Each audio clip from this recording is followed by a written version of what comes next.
On a vu A Real Pain et on l'a tellement adoré qu'on a décidé de voyager en Pologne.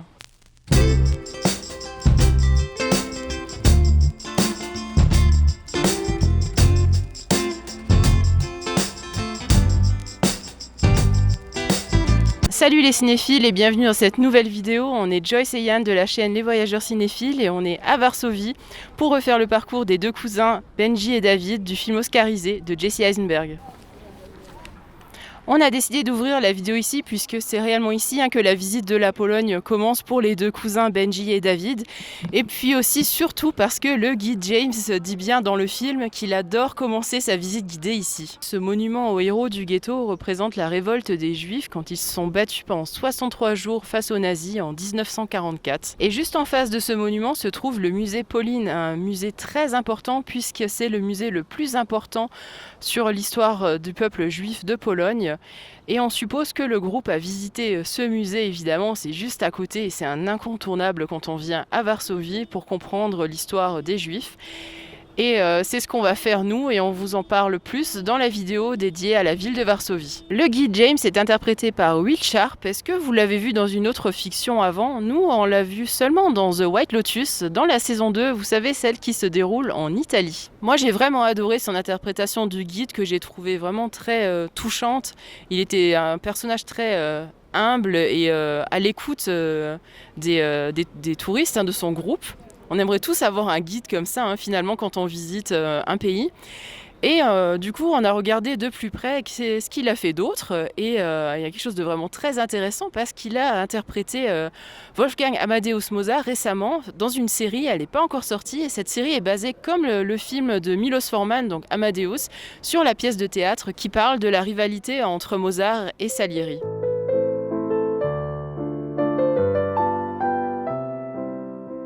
Et encore une fois, on est au détail près. On a trouvé l'endroit exact où Jesse Eisenberg s'arrête pour prendre en photo les vestiges du mur du ghetto de Varsovie. Et on est à la brique près cette fois parce qu'on peut voir donc, cette petite grille qui a été cachée. Et ce petit bout de mur, en fait, c'est le seul qui est entier, en fait, qui n'est pas cassé. Les autres sont tous un peu cassés, quoi. C'est celui en meilleur état. Et il s'est arrêté vraiment ici. Et il se tourne et il prend sa fameuse photo avec l'envolée de pigeons dont j'ai eu droit, mais Yann était en train de faire une autre photo, du coup il ne l'a pas vu. Ce lieu de tournage, on le voit vraiment de façon très courte, mais ça ne le rend pas moins important puisqu'il s'agit des vestiges du mur du ghetto de Varsovie.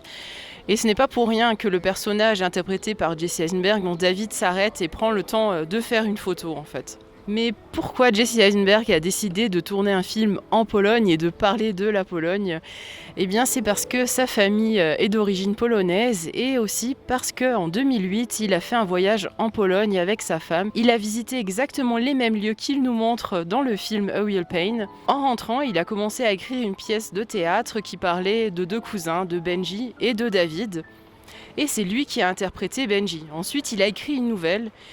Et quand le film devait se produire, la productrice Emma Stone l'a convaincue de ne pas interpréter Benji parce que le rôle était beaucoup trop important et demandait trop d'investissement de sa part. C'est parti du coup de cette nouvelle que Jesse Eisenberg jugeait vraiment mauvaise et les deux cousins allaient à la base en Mongolie. Un jour, alors qu'il surfait sur le net, il y a une pub qui a popé sur son écran et cette pub proposait une visite d'Auschwitz avec un déjeuner inclus et il a trouvé ça plutôt insolite et étrange d'associer le confort et les camps de concentration où des gens ont vraiment subi les pires horreurs de l'humanité.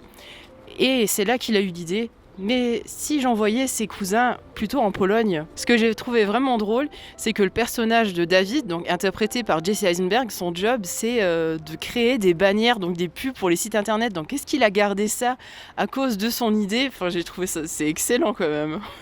On est en 2020, en plein Covid, quand Jesse Eisenberg commence l'écriture de son film. Il ne peut pas voyager comme vous vous en doutez. Du coup, il utilise ses vieilles photos de vacances et quelque chose qu'on utilise pour trouver des lieux de tournage, Google Street View.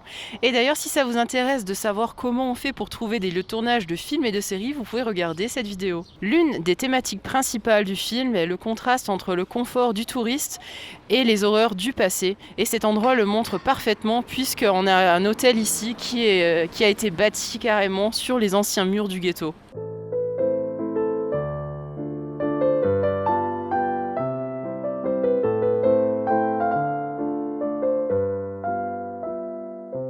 La scène où Benji profite d'une pause pour tremper ses pieds dans une fontaine a été tournée juste ici. Elle est très courte, mais je l'avais trouvée vraiment sympathique et j'avais envie de retrouver le lieu et le cadre. Et avant de venir en Pologne, j'avais fait des recherches parce que je voulais absolument trouver cette terrasse où les deux cousins mangent des pierogies et c'était introuvable, et tout simplement parce que cette terrasse n'existe pas. En fait, ils l'ont installée ici, ils ont installé une fausse terrasse. Et en explorant les lieux, en regardant ce qu'il y avait, eh bien, les arbres, les bancs, il y a un peu ce parc, les bâtiments qui sont autour et ce restaurant en face, ça m'a permis de constater que c'est réellement ici. Comme vous pouvez le voir sur les images, ça a bien été tourné ici. C'est ici, devant le monument de l'insurrection de Varsovie, que s'est déroulé le deuxième jour de tournage. C'est complètement dingue parce que l'alchimie entre les acteurs est palpable directement. Nous, on a vraiment adoré, c'est une de nos scènes préférées. Et puis, on s'est aussi reconnu dans ces personnages qui jouent avec le décor. Ils ne manquent pas du tout de respect au monument, bien au contraire. Ils sont du côté des soldats et ils les aident, comme Éloge qui se met à genoux pour soigner le genou du soldat. Cette scène est une volonté du réalisateur de mettre en valeur le côté charmeur et lumineux du personnage dépressif qu'est Benji. Ils ont fait 2 prises, une dans laquelle ils ont scrupuleusement respecté le script du film et une dans laquelle Kieran Culkin a complètement improvisé et évidemment Jesse Eisenberg a gardé celle-ci puisqu'elle est excellente et on est tous d'accord. Pendant qu'on s'amusait à reproduire les positions des personnages à côté des soldats de ce monument, on entendait de la musique de Chopin. Je pensais que ça venait d'un téléphone ou d'une enceinte, mais non, il y a un banc musical dédié à Chopin et d'ailleurs il y en a plusieurs à Varsovie. Il suffit d'appuyer sur le petit bouton et la musique se joue tout seul et le banc est juste là. Et en parlant de Chopin, en regardant le film, vous êtes sûrement rendu compte que c'est la musique de Chopin qu'on entend continuellement et surtout les nocturnes. On est vraiment super content parce que ce lieu de tournage, on pensait vraiment pas le trouver. On avait deviné que ça pouvait être dans ce parc parce qu'il est juste à côté du mémorial donc de l'insurrection. Et du coup, on est pile à l'endroit où il y a le plan séquence, un petit travelling où on voit Jesse et Kieran en train de marcher. Et le groupe est devant, après ils disparaissent à cause de ce buisson et on voit du coup le guide James avec Éloge et aussi Marcia juste après et après on a Benji et David qui réapparaissent à la caméra. Ensuite la caméra se tourne et on voit Marcia au loin et Benji qui va la rejoindre pour lui parler et c'est dans cette scène où Kieran Culkin a fait sa première improvisation où il est allé la voir et il lui a dit qu'est-ce que tu fous tout seul, espèce de loseuse.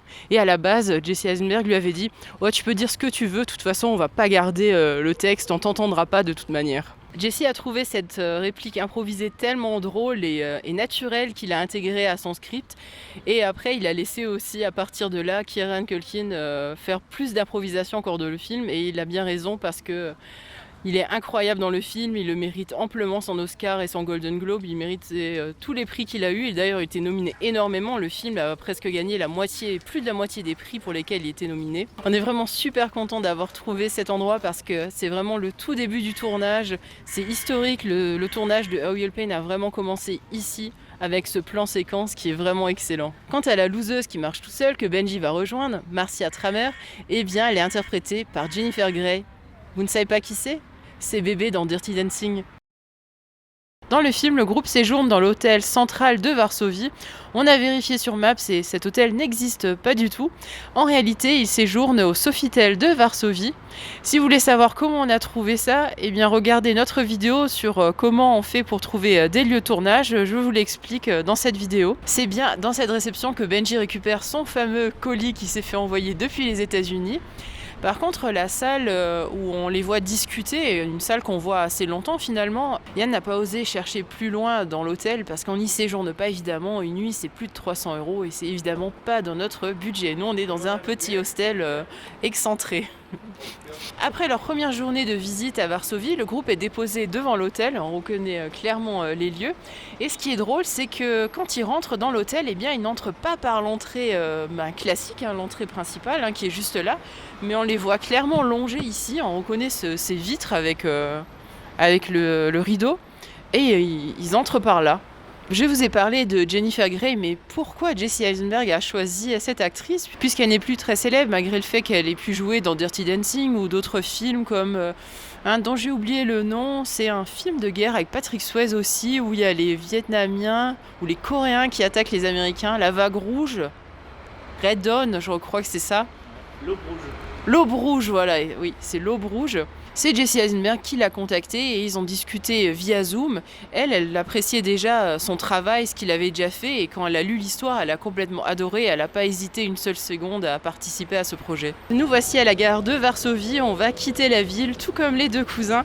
Souvenez-vous, dans cette scène, il y a Benji avec ses deux lampes ultra modernes et le groupe se rend à Lublin, et c'est ce qu'on va faire aussi. Comme on vous a dit, on va vraiment faire le parcours du groupe à travers la Pologne. Quand le groupe se rend depuis Varsovie à Lublin, ils prennent un train, et si vous avez bien vu comme nous, ça s'appelle le Polona Express, et ça n'existe pas du tout. Les seuls trains qui circulent en Pologne sont les Polregio ou alors les PKP Intercity, dans lequel on se trouve actuellement. Pendant le trajet dans le train, David s'endort et Benji ne le réveille pas parce qu'il le trouve mignon et rigolo. Il le laisse dormir, du coup il rate la sortie de Lublin. Et ce qui est drôle, c'est qu'ils s'arrêtent soi-disant à la gare de Krasnik, et en fait ce n'est pas le cas. Ils sont arrêtés à une autre gare moins loin, et ils ont tout simplement modifié les panneaux. C'est par cette gare, donc la gare de Lublin, qu'on est arrivé ici, tout comme le groupe.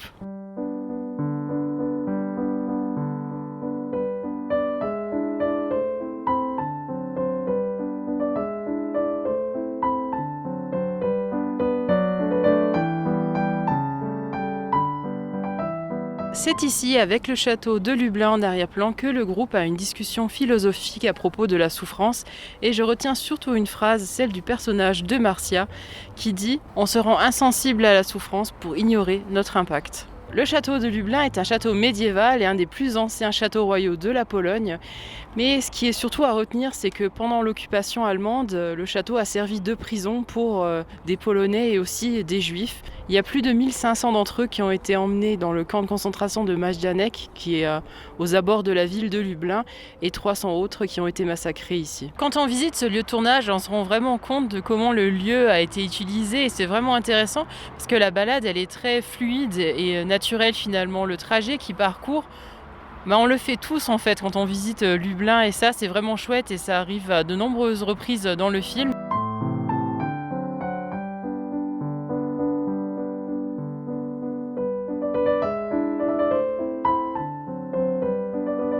C'est bien dans le vieux cimetière juif de Lublin qu'a été tournée la scène où le groupe visite du coup le cimetière. Et on ne peut malheureusement pas s'y rendre. Enfin, on peut, mais il faut payer. En fait, c'est drôle, il y a un portail avec une plaque carrément, où il y a écrit si vous voulez le visiter, il faut soit appeler, soit vous rendre à l'hôtel Ilan, si je me souviens bien. Et du coup, ils vous donnent la clé, mais il faut payer 21 zlotys, c'est environ 6 € et par personne. Et l'hôtel, il est à 650 mètres d'ici, donc faut aller à l'hôtel, chercher la clé, revenir, sachant qu'on a plein d'autres trucs à faire en plus. Et ce que j'ai trouvé dommage aussi, j'ai vu dans les commentaires du site, sur Google Maps, que les gens étaient déçus qu'il n'y a vraiment aucun panneau en fait, il n'y a pas d'indication, donc c'est vraiment juste le cimetière comme ça. Et c'est vraiment dommage d'avoir aucune explication en fait, qu'il n'y a même pas un petit panneau, surtout qu'on paye même juste un panneau à l'entrée, quoi, le minimum, quoi. Mais bon, c'est pas grave. Du coup, on n'y entre pas. Mais c'est là-bas que le guide James montre une tombe. C'est une des plus anciennes tombes polonaises. C'est la tombe de Jacob Koppelman-Levi, et elle y est bien. Ce que j'avais vérifié sur internet, il y a plusieurs blogs et des sites historiques qui en parlent, donc il y a bien cette tombe, elle existe bien. On a visité le camp de Majdanek et il est bien situé à 3 km du centre de Lublin, comme le dit le guide James. Dans une interview, Jesse Eisenberg a parlé du tournage au camp de Majdanek, et il a raconté qu'il a voulu que ce soit très intimiste. Ils étaient très restreints au niveau de l'équipe, il n'y avait même pas 5 personnes de son équipe, le caméraman, on peut imaginer des assistants, et vraiment que le groupe. Une fois sur place, on se rend compte que la visite des personnages est comme dans la réalité, ils passent vraiment par les mêmes endroits que nous et terminent par le mausolée, puisque c'est le point final de la visite. La scène du restaurant a été tournée dans ce restaurant juif traditionnel, le Mandragora, et c'est une scène assez intéressante, je trouve, parce que le personnage de David a un monologue, il parle de lui, il se plaint même de ses problèmes, mais tout en disant qu'on n'est pas censé se plaindre d'une dépression, de TOC. Il dit lui qu'il a des anxiétés et qu'il prend des médicaments, il va voir un psy, donc il y a de quoi soigner, pas besoin de se plaindre. Dans une interview, Jesse Eisenberg Spielberg a dit qu'il ne condamnait pas l'opinion des personnes, donc ceux qui se plaignent ou ceux qui se plaignent de ceux qui se plaignent, mais que c'était simplement une réflexion sur ce qu'est la dépression, la réelle souffrance, le titre du film, A Real Pain, qui a un double sens d'ailleurs, parce qu'en anglais, A Real Pain, c'est une expression, et si on voudrait la traduire en français, ce serait une véritable plaie. Et c'est ce que Benji est finalement pour David, et Benji est aussi une réelle souffrance, puisqu'on voit très bien qu'il a une souffrance profonde, il est dépressif, on le voit dans différents moments, rien qu'avec la scène de la gare par exemple. À la fin du monologue, David se lève brusquement et quitte le restaurant, et regardez bien. C'est pas ça, on est d'accord ? Effectivement, il quitte le restaurant par cette porte. Apparemment, il y a un passage magique souterrain. Non, je plaisante. Ça devait être forcément pour des raisons logistiques. Vous avez bien vu, là où se trouve le restaurant, c'est une grande place et c'était forcément plus simple de boucler cette petite ruelle. En réalité, il est sorti d'une boutique de photographes. Mais évidemment, pour le film, ils ont pensé à redécorer la façade, comme toujours. Mais sinon, tout le reste est pareil. Ce lieu de tournage, je ne pensais vraiment pas le trouver. J'ai mis beaucoup de temps, j'avais même abandonné carrément. Il est tellement excentré de la ville et je pense qu'on est les seuls même à l'avoir trouvé parce que c'est référencé vraiment nulle part. En fait, pour le trouver, j'étais retournée voir des articles de journaux de Lublin quand le film a été tourné et ils précisaient les rues qui sont bloquées. C'est à chaque fois comme ça, quand il y a un tournage, il y a un article qui sort pour prévenir les habitants que des rues vont être bloquées.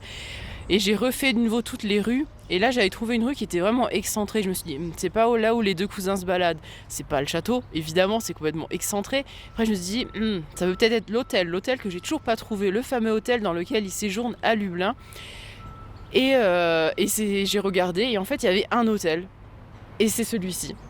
Et en plus, il est fermé, donc c'est top. C'est juste dommage, on peut pas aller à l'intérieur, mais au moins on peut filmer là vraiment tranquillement. Il y avait que quelques ouvriers tout à l'heure qui ont pris des photos. Donc il a sûrement été revendu ou il est en rénovation. Il est fermé en tout cas. Et c'était impossible de le trouver parce que tout simplement dans le film ils ont caché le nom de l'hôtel. Ici il s'appelle le Rubicon, donc le PR Rubicon. Et dans le film, c'est le Mosaic Hotel. Évidemment, quand j'ai vu Mosaic Hotel, j'ai mis arrêt sur image, je suis allée sur Maps et évidemment, il n'y avait rien. Comme souvent, en fait, ils mettent une fausse pancarte et c'est pas le bon hôtel. Parfois, ils le laissent. Là, j'avais espoir, mais c'était pas le cas. Et là, je me tiens quasi exactement au même endroit où le guide James se tient quand il discute une dernière fois avec le groupe après avoir visité le camp de Majdanek. Et c'est une scène qui dure quand même assez longtemps. C'est la dernière scène avec le groupe parce que les deux cousins vont quitter le groupe et continuer leur route pour aller voir la maison, l'ancienne maison de leur grand-mère qui est à Krasnysto. Et c'est ce qu'on va faire aussi. On va exprès prendre le train, c'est à 1 heure d'ici à peu près. Et l'autre groupe se rend, si vous écoutez bien, le guide dit à Zamość. C'est une ville qui est aussi à peu près 1 heure d'ici. C'est une ville historiquement très importante. Il y avait un grand ghetto là-bas aussi.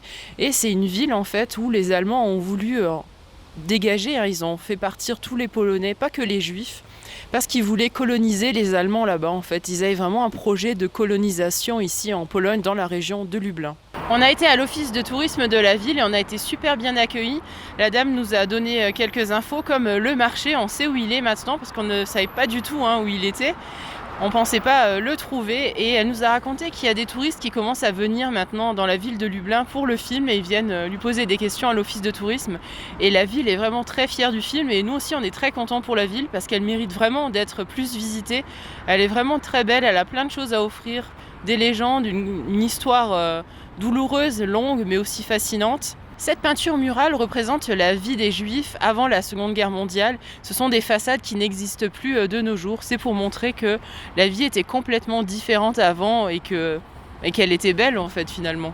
On a trouvé le marché, mais évidemment pas à l'endroit exact où se trouvent les deux cousins.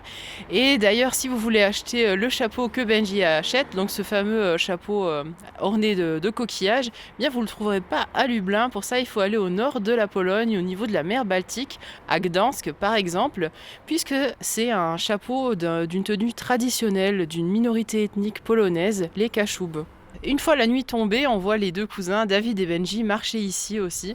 Et il y a ces ornementations, ces fleurs, sauf que dans le film, il y a des fleurs et des papillons. En fait, je pense qu'ils les changent assez régulièrement parce que quand on regarde sur Maps, on voit qu'à Noël, il y a des étoiles, il y a autre chose aussi. Et puis, en les voyant sur place, on voit que c'est en tissu, en fait, une sorte de tissu, donc ça doit être fragile et il faut les changer régulièrement, tout simplement, en fait. Pour trouver ce passage, il suffit de se rendre à la brasserie Perla, parce que c'est à Lublin que cette bière polonaise est brassée depuis de nombreuses années.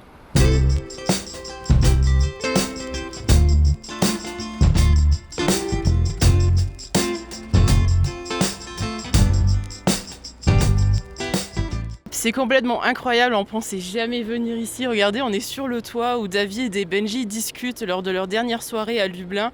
Et ils ont une discussion en plus très profonde. C'est waouh, je suis complètement émue, je suis trop contente d'être là. C'est trop cool, trop cool.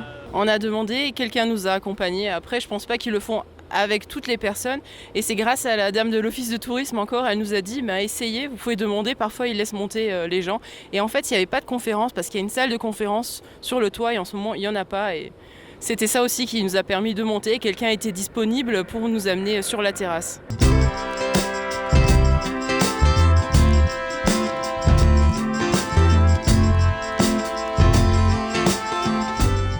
Après beaucoup de recherches, beaucoup de préparation et d'attente pour faire enfin ce voyage, nous voici au lieu final du film, la ville de Krasnysto, la ville où les deux cousins vont voir la maison de leur grand-mère, qui n'est pas la maison de la grand-mère de Jesse Eisenberg, mais pourtant c'est l'ancienne maison d'un membre de sa famille, et c'est celui de sa grande-tante qui a vécu ici et qui est parti en 1939, qui a fui la Pologne pour se rendre aux États-Unis. Ce voyage l'a fait beaucoup réfléchir et était une forme de thérapie, on peut dire ça, c'est les mots qu'il avait utilisés dans une interview. On est vraiment super content d'être ici, c'est émouvant même parce qu'on a regardé les rues d'ici et de Lublin, enfin tous les lieux avec Google Street View, et une fois qu'on est sur place, ça fait toujours quelque chose en fait. Et là, particulièrement parce qu'on a vraiment beaucoup apprécié le film et encore plus après son deuxième visionnage avant de venir ici. Contrairement aux deux cousins, nous, on n'a pas pris un taxi pour venir ici. C'est quand même à un peu plus d'1 heure de route et environ 70 km. On s'est dit non, on va prendre plutôt un train, ce sera moins cher. Et puis, ce qui est drôle, c'est que dans le film, quand ils quittent la ville de Krasnysto, parce qu'ils viennent juste ici pour voir la maison, la devanture, il n'y a plus personne de leur famille qui vit ici, ils repartent avec un taxi, mais jusqu'à Varsovie.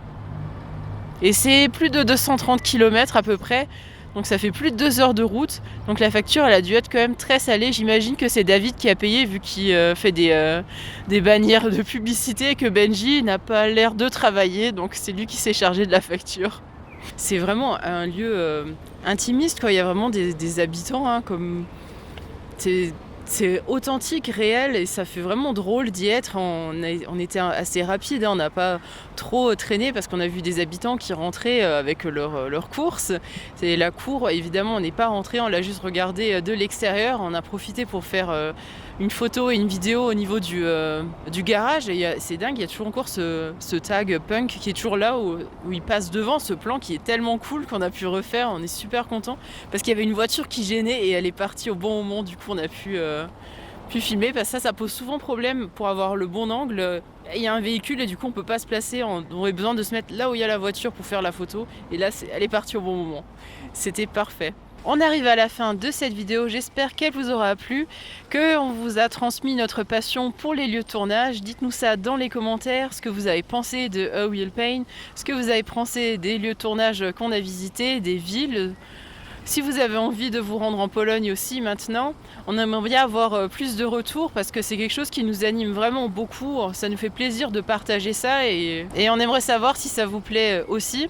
N'oubliez pas de cliquer sur le pouce aussi parce que ça permet de rendre la vidéo plus visible. Ce n'est que sa deuxième réalisation, mais pourtant ce film est un chef-d'œuvre. Vous l'aurez compris, il nous a énormément marqué et touché. Mais maintenant il est temps pour nous de repartir sur les routes du cinéma. On ne vous en dit pas plus. Et je vous dis à bientôt pour de nouveaux lieux de tournage.